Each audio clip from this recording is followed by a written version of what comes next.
Welcome to Ilm ki Rida YouTube channel.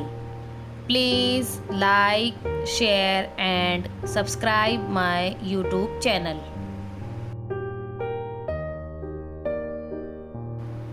आज हम पढ़ेंगे मुज़क्कर और मुअन्नस।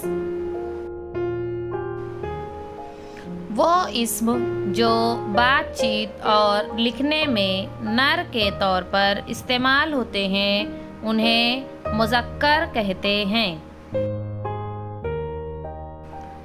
वो इस्म जो बातचीत और लिखने में मादा के तौर पर इस्तेमाल किए जाते हैं उन्हें मुअन्नस कहते हैं।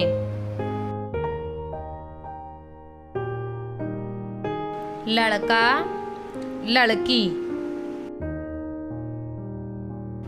बेटा बेटी,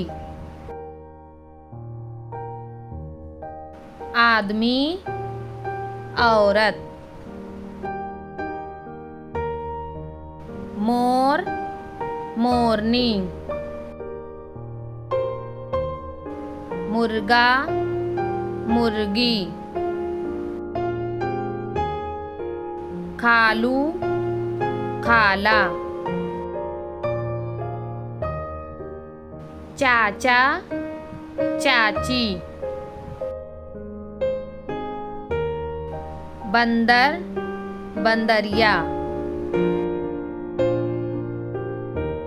शेर शेरनी, उस्ताद उस्तानी।